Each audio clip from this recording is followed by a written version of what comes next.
peux lui donner la date. Parce qu'à cette date, elle sera enceinte. Et je lui ai dit. Et à cette date-là, ma petite sœur est tombée enceinte.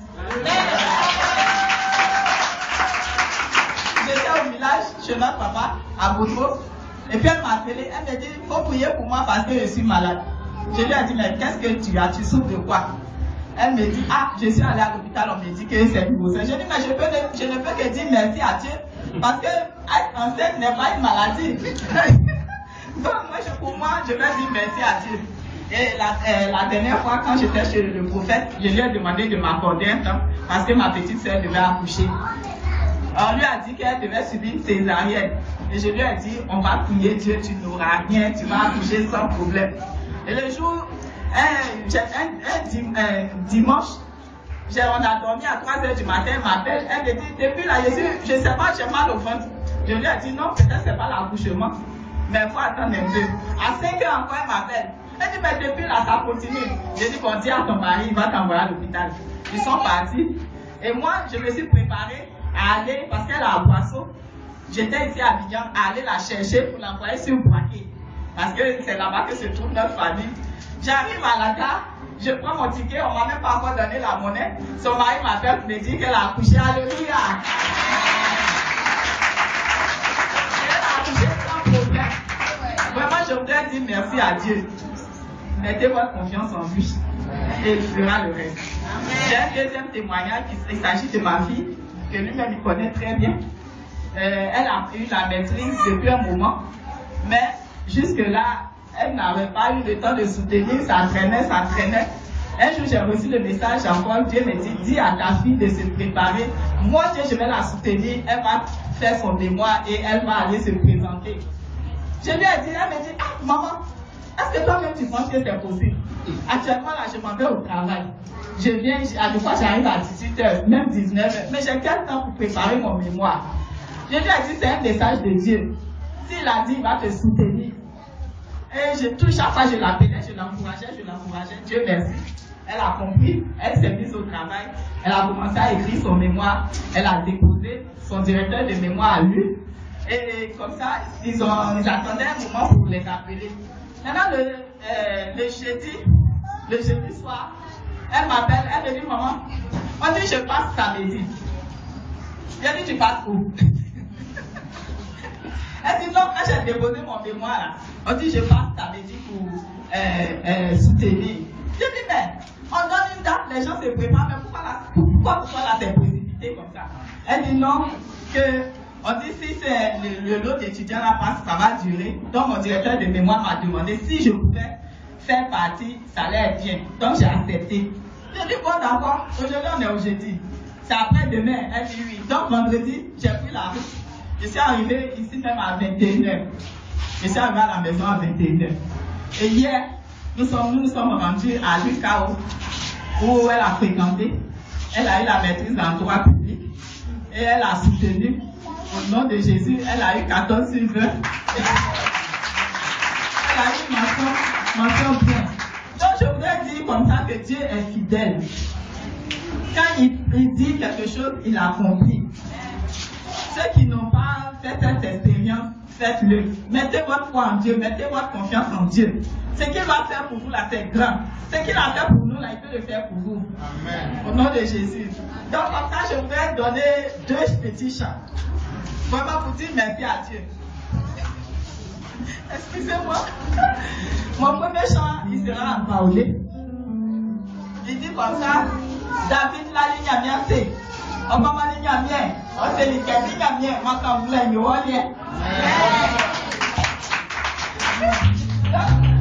on va chanter.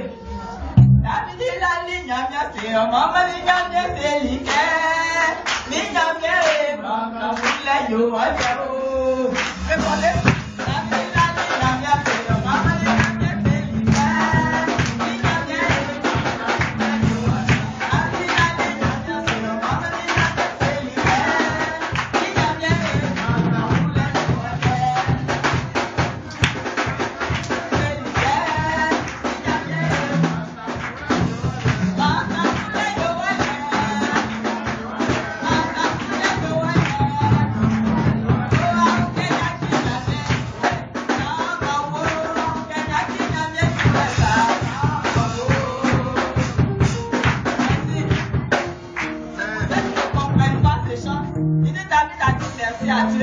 dit à toi la louange partout. Et je ne t'aiderai jamais de louer Dieu. Si tu me vois arrêter de louer Dieu, c'est que je suis dans la tombe. Maintenant, mon deuxième chant dit, parce que quand Dieu dit, il dit, il ne retire pas. Mon deuxième chant dit comme ça, qui a le dernier mot? Selon vous, qui est présent ici, qui a le dernier mot? Qui a le dernier mot? C'est Jéhovah qui a le dernier mot. Je dis, qui a le dernier mot?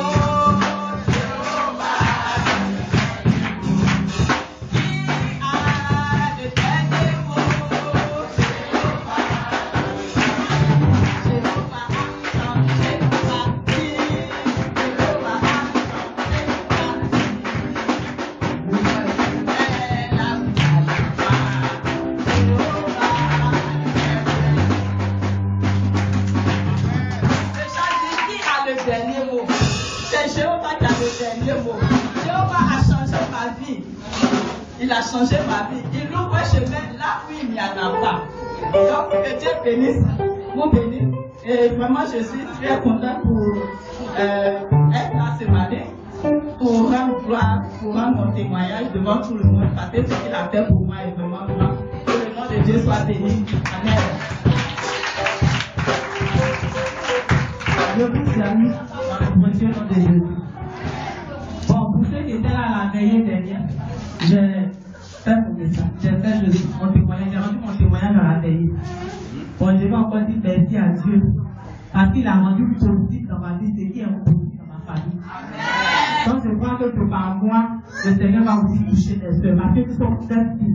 Nous venons d'une famille où il y a beaucoup de mariage, et il y a les morts précoces. Mais je crois que ce que Dieu a fait pour moi, il va faire par la famille. Aujourd'hui, je suis pour présenter toutes les excuses au prophète de Jucolis et au groupe d'intervention. Je vous présente toutes les excuses. Parce que le mariage même a été tellement brusque. Bon, je me suis dit que vous êtes des personnes importantes, on ne peut pas brusquement vous prêter comme ça pour faire. Donc, je reçois le groupe d'intervention le dimanche prochain à la salle à côté. Je vais recevoir le prophète et le groupe d'intervention et les pasteurs. Je dis encore merci à Dieu parce que mon époux est rentré, il ne se portait pas bien. Et quand il est arrivé, il m'a appelé, il a dit bon, ça va chez lui. Donc je dis merci à Dieu parce que le Seigneur a conduit en France, il a entretenu un coup. Au nom de Jésus.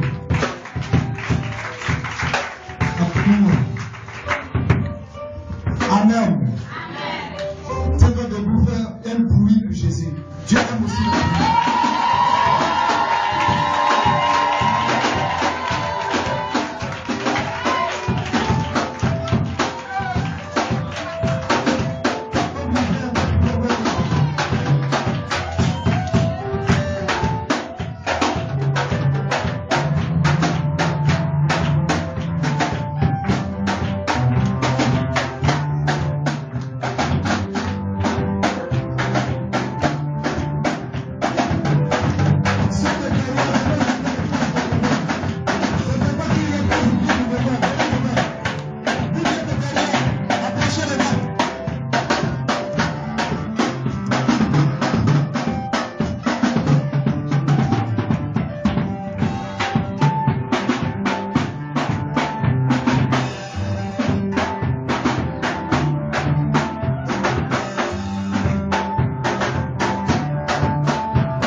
Vous savez pourquoi? Je viens d'une croisade à Bangourou. Amen. Et je suis rentré hier à 23h. Celui qui connaît Bangourou, il sait que ce n'est pas facile l'état de la route. Non seulement l'aller a été difficile, je suis arrivé là-bas à 22h. Il n'a pas eu le temps de me reposer. La croisade a commencé le lendemain, samedi, hier à 8h. Et le premier orateur il les a dribblés, il s'est rendu au Ghana, à Koumassi. Et donc tout était reposé sur moi. J'ai pris le micro de 10h jusqu'à 17h moins. Donc vous pouvez comprendre que je suis épuisé de fatigue. Ah oui. Comme le Seigneur Dieu. C'est pas appelé comme le Seigneur Dieu, il faut laisser ça. Il y a la vérité qui est là. De 10h jusqu'à 17h. Pour vous qui me fréquentez aussi, vous voyez comment la main de Dieu travaille avec moi dans la délivrance. J'aime beaucoup chasser les démons. Donc tout ça c'est énergie qui est dégagée de 10h à 17h. Mais ce qui est merveilleux, il y a eu 224 personnes qui ont accepté Jésus. 224 âmes à Dieu. Oui. Parmi les programmes d'évangélisation qu'on a commencé en 2014, c'est le nombre le plus beaucoup parmi les programmes d'évangélisation. 224 personnes qui ont compris le message. Il y avait 13 musulmans dedans.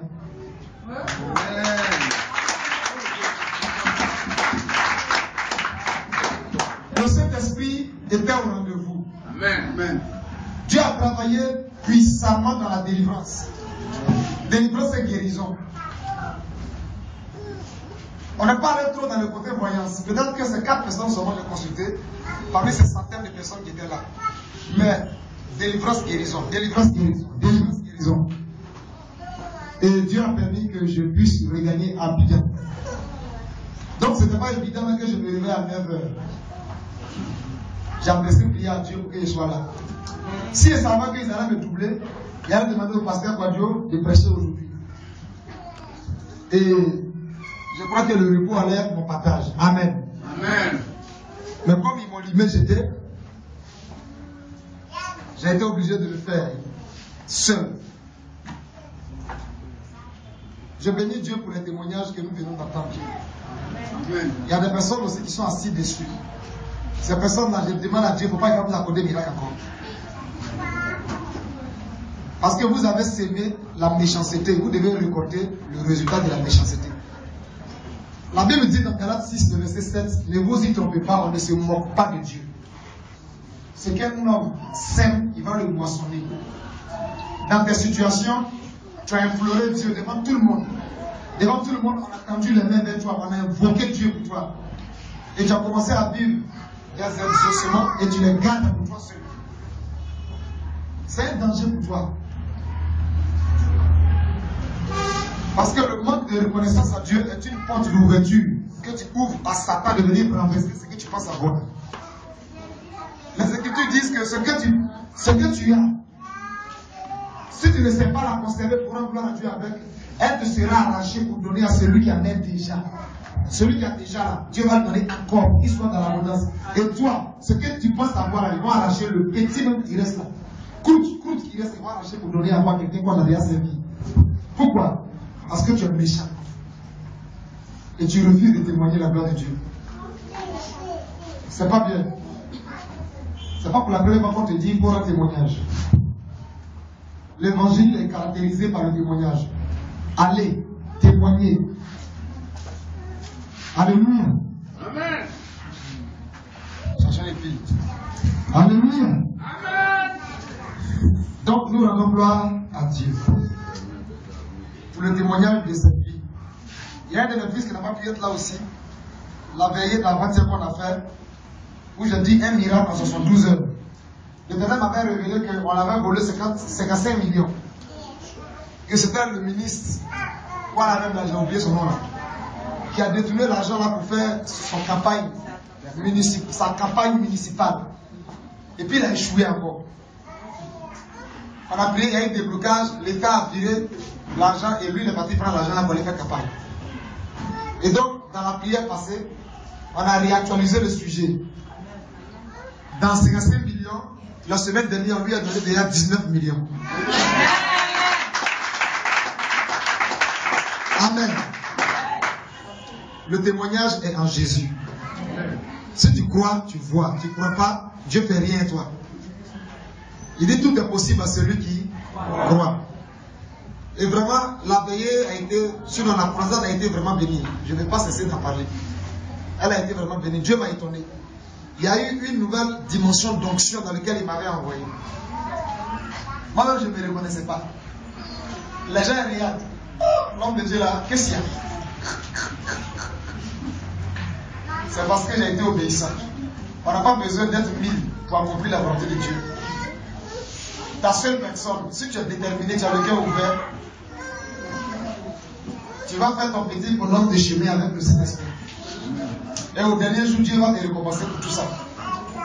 Alléluia. Donc, je vais vous donner une exhortation de 20 minutes. Ce n'est pas un message, c'est une exhortation. On a déjà traversé 2 bons dimanches. Pas que ce dimanche est mauvais, je veux dire 2 puissants dimanches de fire. Aujourd'hui, c'est une exhortation. Tu vas prendre la Bible dans le livre de 1 Corinthiens 14 à partir du verset 26.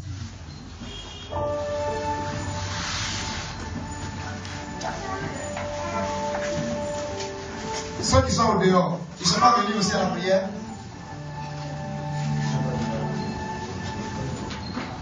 Amen.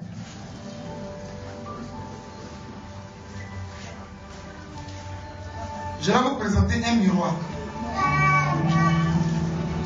Et dans ce miroir-là, chacun de nous va se mirer dedans. Et chacun de nous va tirer une conclusion après s'être miré dans ce miroir que je vais vous présenter. Et que sa conclusion soit pour la gloire de Dieu. Le thème de cette exhortation est dénommé Adoration ordonnée à l'Éternel.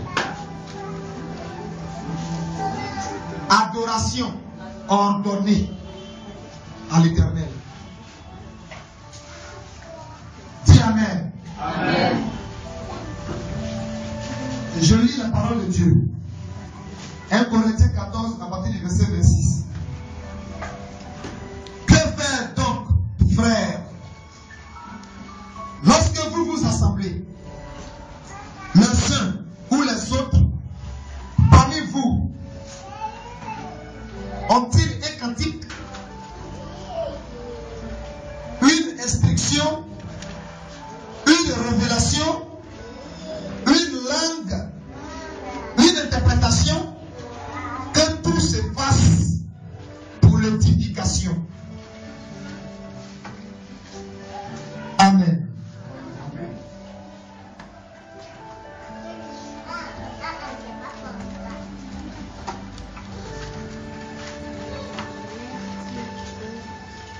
Je peux poursuivre. En a-t-il quelqu'un qui parle la langue? Que 2 ou 3 parlent, au plus parlent, chacun à son tour, et que quelqu'un interprète. S'il n'y a point d'interprète, qu'on se taise dans l'église et qu'on parle à soi-même, à Dieu et à Dieu. Le premier verset nous suffit, le verset 26. C'est une exhortation. Bien aimé, je suis convaincu que chez toi à la maison, il y a de l'ordre dans ta maison. Je suis convaincu que chez toi à la maison, même si c'est un studio, tu as pris quand même la peine de ordonner la maison. C'est-à-dire de mettre chaque chose à sa place. De ne pas éparpiller les choses comme ça. Ou pendant qu'on marche, on marche sur la valise, on marche sur la télévision, ou on marche sur les ustensiles. Tu les as classés certainement. Pour que la maison ne soit pas désordonnée. Mais pour que la maison soit ordonnée. Pourquoi? 1. Parce que tu sais que si tu ne l'as pas fait ainsi, tu risques de gâter ou de piétiner quelque chose qui s'est gâté. Ou tu risques de salir. Dans le 1, le résumé du 1, parce que si tu n'as pas ordonné la maison, toi-même tu vas te faire du mal. Alléluia. Amen. Un témoignage. Après le braquage dont j'ai été victime à la maison, l'Éternel a permis que je puisse avoir l'argent pour payer encore un nouveau ordinateur qui est là. Et le propriétaire de la maison est venu pour changer les portes. Cette fois-ci, d'après lui, il va faire affaire. Et il a fait. Mais pendant ce temps-là, avant que la porte ne s'achève, ils ont cassé le mur encore. En tout cas, pour faire beaucoup de travail dedans. Et on nous a demandé de rassembler tous nos matériels et tout ce qui est important pour nous là, dans un lieu bien ordonné, de peur que des briques ou bien des morceaux de briques tombent dessus et puis ça dommage cela. Alors donc, j'ai plié l'ordinateur, j'ai mis dans la bouteille que je n'ai même pas encore utilisé. Mais je crois que j'ai utilisé là bientôt. Dis Amen. Amen. Et là où c'était, mon compatoyant, j'ai dit, je suis fatigué de manger au dehors. J'appelle une soeur en Christ pour venir préparer pour moi. La soeur en Christ n'est pas capable de me demander si elle voulait un morceau de pain. J'allais lui donner un morceau de pain. C'est pas ça? Hein? Elle se croit tout permis. Comme tout entassé là, elle voit le goût d'un morceau de pain qui est là. Et puis elle tire. Et en tirant, l'ordinateur était en bas. Le pied comme ça. Démon lui 16. Il ne faut pas être frustré. Pasteur aussi connaît bonne chose.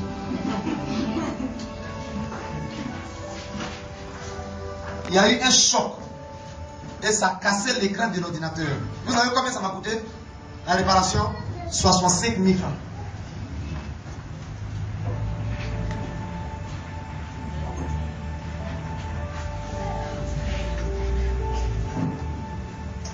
Oh, papa, pardon, je ne savais pas que ce truc-là était là.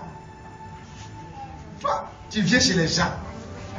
Demande d'abord avant de faire quelque chose. Quand tu es désordonné chez toi à la maison, tu peux aller chez les gens aussi. Tu n'es pas à la maison, tu es chez les gens. Faut faire comme tu es chez les gens. Est-ce que ça c'est compliqué? Permettez-moi, est-ce que c'est comme ça on parle? Toi tu te lèves seul et puis tu fais ce que tu trouves bon de faire. Voyez. Mais tout ça a fini parce que quand je suis allé au village, j'ai trouvé aussi une cuisine. On a tous le même grand-père, le même grand-mère, sinon la même grand-mère, qui est très bon aussi dans la cuisine. Elle va en basse-côte. En basse-côte, ça veut dire elle va dans le contrat de 6 mois, de 1 an pour préparer pour les gens. Et nous sommes tombés d'accord. J'ai amené au village tout récemment, elle va aller la chercher pour venir. Parce qu'elle a aidé les parents à faire but, après cette période de but au village. Amen. Et ils vont balayer, puis les garçons vont buter. Moi, j'ai fait ma part, j'ai donné l'argent pour payer Ignam et pour balayer pour elle. Donc, ils n'ont qu'à faire le reste. Il faut t'occuper de tes grands-parents. C'est important. Dis Amen. Amen. Donc, par cet exemple, vous avez vu que par les désordres que j'ai sémé dans la maison, ça m'a coûté une somme de 65 000 francs. C'est pas ça?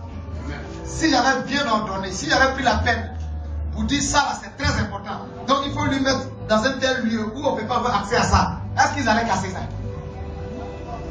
Tout ce qui nous arrive contient un enseignement de Dieu.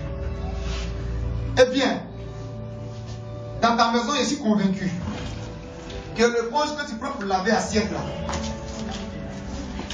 tu ne prends pas ça pour te laver. Ça, je suis convaincu de ça. Dis, c'est vrai. Encore, je suis convaincu encore que la base des enfants, dans lequel les enfants font pipi, n'est pas placée au salon comme un bouquet de fleurs. Dis, c'est vrai. Parce que tu sais que le salon n'est pas le lieu approprié pour déposer la base. Même s'il n'y a rien dedans, il y a un proverbe anglais qui dit, quand même si le tabac est fini dans sa boîte là, l'odeur du tabac, ça est encore dans la boîte. Et je suis convaincu que comme tu as le bon odorat, c'est ça non? L'odeur va te déranger dans le salon. Tu as déplacé ça pour aller la garder dans un lieu où ça mérite. Il ne faut pas faire comme ce proverbe qui dit aussi que tu ne m'aimes pas, mais tu dresses mon lit. Dis c'est quel proverbe ça encore? Hein? Quand tu n'es pas chez toi à la maison, ou bien tu n'es pas en ville, que tu es allé au village, ou bien tu es allé dans un lieu où tu n'as pas accès à un WC ou à un cabinet, ou à quoi encore? Comment on appelle encore? Un petit coin que que tu te rends dans la brousse. Ce que tu vas déposer là-bas, tu n'aimes pas ça, hein. Ça te prépare. Mais tu dresses un bon lit pour lui d'abord. Et que tu nettoies le lieu d'abord avant de déposer ce que tu n'aimes pas là. Un problème, ça n'est SMB. Est-ce que tu as compris quelque chose de ça? Tu ne l'aimes pas, mais tu prends le temps de nettoyer là. Et puis après tu dis, oh, ça là, pourquoi? Je ne vais pas rester là 2 minutes. Dis Amen. Amen. L'adoration ordonnée. En principe, c'est un thème d'un séminaire. Tu peux prendre 1 mois d'enseignement. Je ne suis pas docteur de la parole. Mais à moins, le Saint-Esprit, qui est le vrai enseignant, peut pousser n'importe qui pour développer ce thème-là. L'adoration ordonnée dans l'église de Dieu. Quittons dans la vie de la maison, venons dans la vie de l'église. À l'église, nous venons rendre un culte de louange et d'adoration à Dieu. Parce que Dieu nous a créés pour l'adorer. Il a fait de nous des adorateurs pour le Dieu vivant. Et nous devons l'adorer en quoi? Nous devons l'adorer avec tout ce qu'il nous a donné. Alléluia. Amen. Quand les parents vont adorer fétiche, vous voyez les dispositions qu'ils prennent, non? Pour toi qui ne connais pas, moi je te dis qu'ils prennent des dispositions. D'autres même se purifient d'abord. Amen. Amen. Et il y a aussi ce qu'on appelle la discipline qui rentre en ligne de compte. Mais dans l'église de Dieu, nous sommes désordonnés.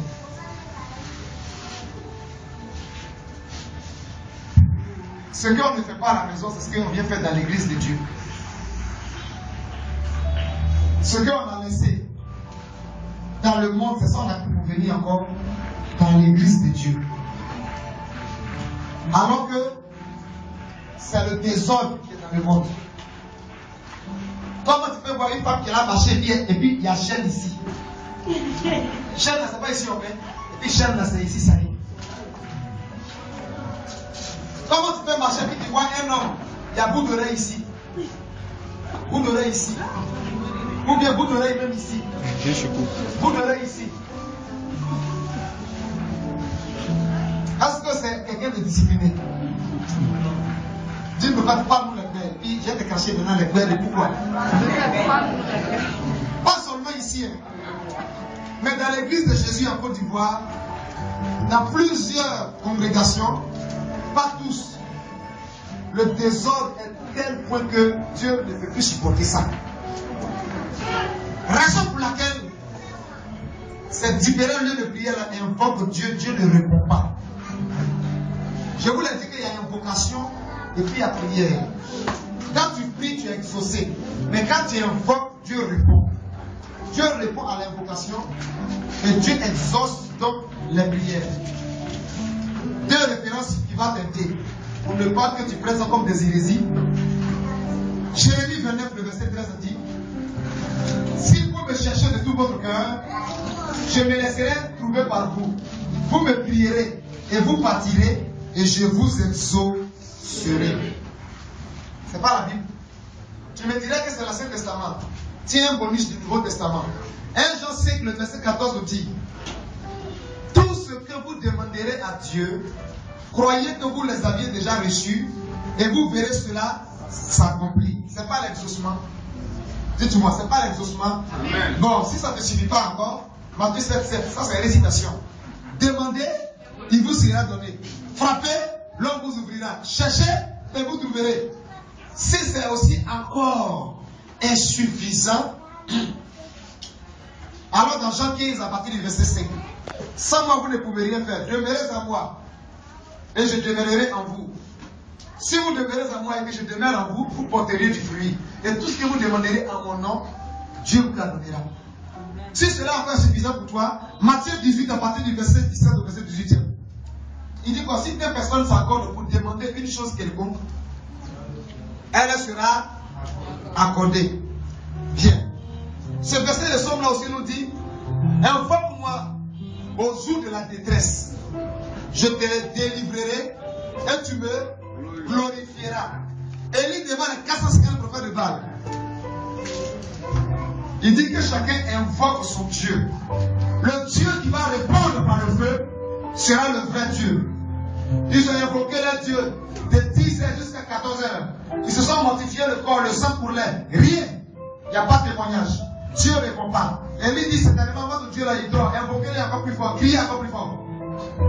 Mais à 15h, la Bible dit que Élie dressa 12 pierres et il invoqua l'Éternel, son Dieu. Et Dieu répond à l'invocation. Et Moïse a invoqué aussi le nom. Vous voyez, il y a différence entre l'exaucement de la prière et l'invocation. Et donc, dans la communauté, à cause du désordre qui est tellement... Quand moi-même je vais donner à ça, selon l'inspiration de Dieu.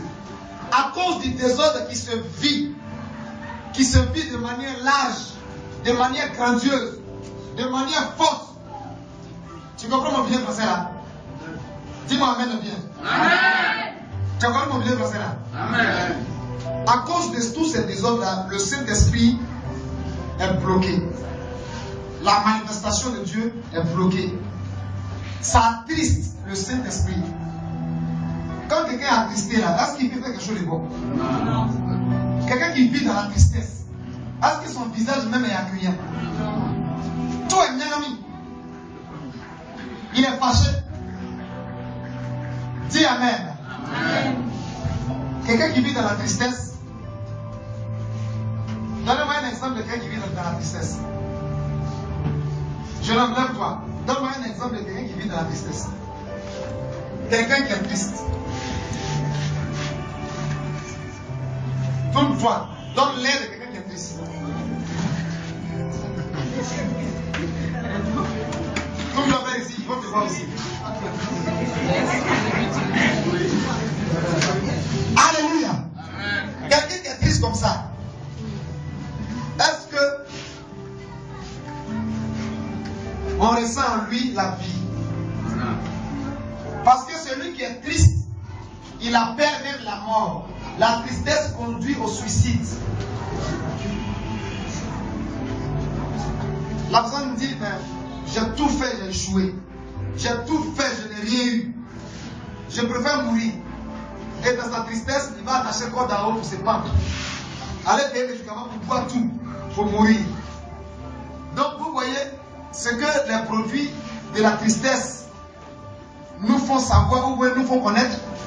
Donc, imaginez-vous un instant que celui qui est censé te donner de l'argent, tu vas le voir et tu lui trouves dans la tristesse. Est-ce qu'il aura le courage de te regarder? Est-ce qu'il aura ton temps? On peut attrister le Saint-Esprit, c'est biblique. La Bible dit, n'attristez pas le Saint-Esprit que vous avez reçu. À cause du désordre dans la maison de Dieu, le Saint-Esprit est attristé et les signes ne se font plus voir. Les signes de Dieu. Exemple d'un sujet qui attriste le Saint-Esprit. L'homme de Dieu est en train de parler de la part du Dieu très haut. Et quelqu'un trouve plaisir à sortir et à rentrer, à défiler. Pendant qu'on est là parler du Dieu très haut. Est-ce que ça n'apporte pas la distraction dans la vie de celui qui l'a parlé? Répondez-moi. Amen. Parce que les regards de l'homme, là où il ne peut pas regarder, c'est là-bas, il regarde là-bas. Supposons que c'était à la salle Ouattara qui est assis ici, et puis toi tu es assis là. Tant que la cérémonie pour laquelle ce président assis là n'est pas finie là, toi tu peux sortir pour aller pisser même. On me répond, est-ce que tu peux sortir pour aller pisser? Parce que quand tu regardes la disposition de ces gardes de corps, en tout cas, les gens sont là pour assurer quoi? L'ordre. Parce que il y a quelqu'un de très important qui est là. Après la cérémonie, on oublie toi-même ton importance. C'est la raison pour laquelle, quand le cortège présidentiel est en train de passer, il y a d'abord un véhicule avec leur sirène là en haut qui devance, qui fait oui, oui, oui avec les motards pour déployer les gens du chemin, comme si ce n'est pas aussi des hommes. ou c'est pas aussi des humains. Est-ce que je me fais comprendre bien? Il y a des gens, si on t'a poussé que tu résistes là, on te frappe bien. Comme si tu as fait quelque chose de mauvais. Pourquoi? Parce que pour eux, il y a quelque chose de très important qui est là passé. En vrai, cette personne n'a pas 10 doigts comme toi, 2 yeux comme toi, 2 oreilles comme toi. Tu vois comment tu es marginalisé, non? Parce que pour eux, il y a une autorité qui est là passée. Le Saint-Esprit est Dieu. Et quand nous nous trouvions à l'église, que nous disons que nous sommes venus adorer le Seigneur, c'est dans un esprit bien disposé. Mais comment l'esprit peut être disposé s'il y a la distraction dans l'église? Sortir, rentrer là, c'est pas distraction? Bien.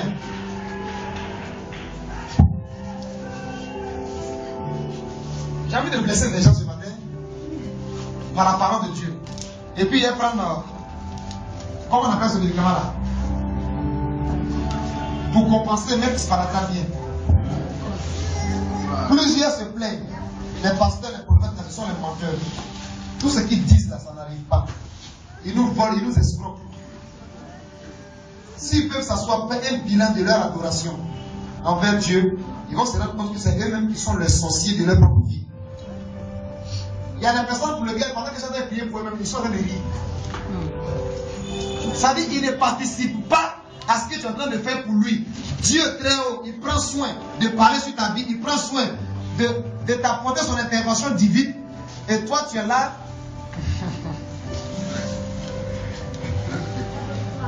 Maintenant, s'il a tristesse de ce qu'il est en train de faire pour toi, est-ce que c'est qu'il. Ça arrive à quelque part?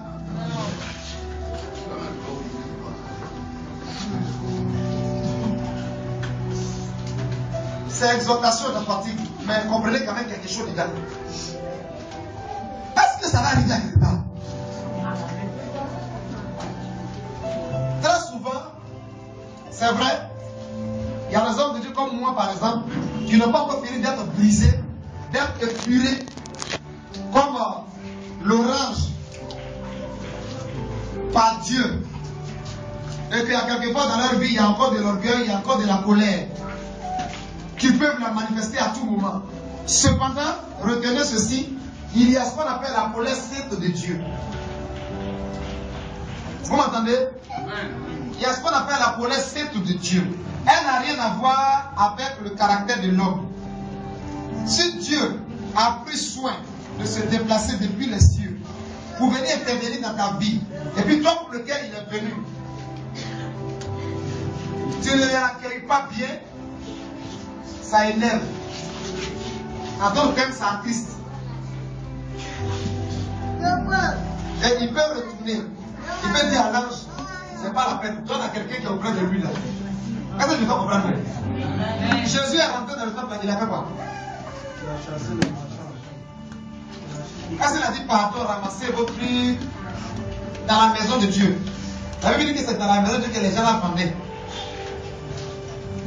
Il faut regarder quand même le Dieu de Jésus. Il a tout renversé. Même l'argent des gens, il a versé à terre. Les gens venaient ramasser l'argent des gens pour partir. Ce n'est pas son affaire. Parce que pour lui, il défendait la cause de Dieu. Dans la maison de Dieu, il doit avoir l'ordre. Je vais commencer par les pasteurs, puis on va descendre sur le peuple, puis on va aller à la maison. Dis paix et puis on commence. Paix. C'est maintenant qu'il y a besoin de parler. Depuis le trône, il y a des hommes de Dieu qui sont censés être un modèle pour ceux qui les regardent. Un modèle de quelqu'un qui est ordonné dans la présence de Dieu, qui est disposé dans la présence de Dieu.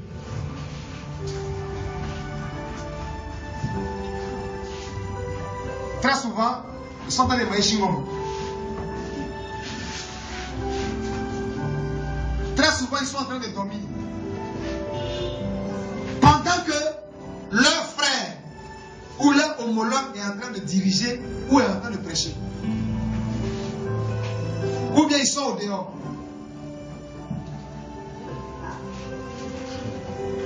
Le contrat dit, pendant que ton confrère est en train de diriger ou de prêcher, le contrat dit, tu dois t'asseoir et continuer à faire quoi? Prier. tu dois intercéder. Mais toi, tu restes assis là. Si c'est pas chic comme tu l'as mangé, soit ça va être portable, tu l'as joué, soit tu sors au dehors. Est-ce que c'est de l'ordre ça? L'huile coule sur la tête, ça descend. Donc la tête, c'est les hommes de Dieu d'abord. Quand on doit sentir le présent de Dieu, c'est eux d'abord. Parce qu'eux, ils sont déjà pleins. Leur vase, leur bouteille est déjà remplie. Dieu a comblé leur vase. Donc, une fois que la présence de Dieu vient naître, ça baisse. Alléluia. Amen. Mais si eux, ils sont au milieu de la bouteille, ils ne sont pas à la tête de la bouteille, toute l'atmosphère qui est autour de ce dirigeant ou de cet homme de Dieu est une atmosphère lourde. Et une atmosphère quoi? D'échec. Il faut dire échec. Il ne faut pas avoir peur de dire ça. Pourquoi? Parce que il n'y a pas la vie pour celui qui doit communiquer la vie. Donc ce n'est pas le peuple qui aura la vie.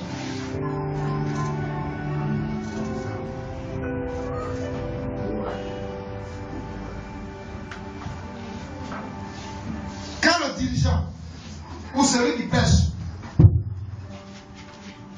est en train d'exercer son ministère, ses autres frères et sœurs dans le même service que lui, soit ils doivent se tenir debout et intercéder.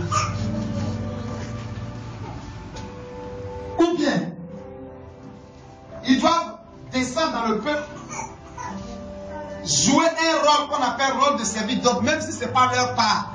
Mais parce qu'ils veulent que le culte soit de manière ordonnée pour que l'onction descende. Est-ce que je me fais comprendre? Ils vont eux-mêmes mettre l'ordre.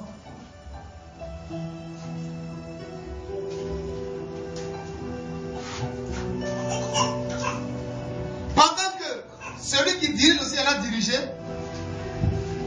cette personne n'a même pas pris le temps de prier avant de venir diriger. Cette personne aussi dirige ou bien prêche dans les deux sens. Avec la chair. Je veux dire, quand je dis avec la chair, sans une conviction spirituelle. La personne même ne ressent pas la présence de Dieu en lui. Ce que tu l'as dit là, c'est zéro. Ça va faire dormir les gens. Ça va endoucir le cœur des gens. Si celui qui prêche est vivant ou celui qui dirige est vivant, tout le peuple sera vivant. C'est pas ça.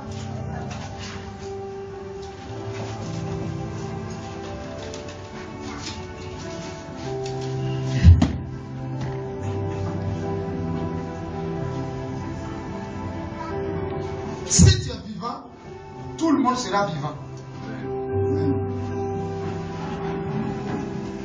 Jésus-Christ, notre Seigneur, est frustré quand il voit ses serviteurs qui, entre eux, pendant même qu'ils sont assis sur la chair, on dit le pupitre, non, c'est ça, non? Entre eux-mêmes, il y a des conflits entre eux. L'autre n'aime pas la tête de l'autre. L'autre n'aime pas la tête de l'autre, bout de l'autre dans son cœur. Quand tu as cet esprit-là, déjà tu es désordonné à toi-même d'abord. Le Saint-Esprit est attristé. Et l'union qui fait la force est devenue désunion qui fait la défaite. Amen.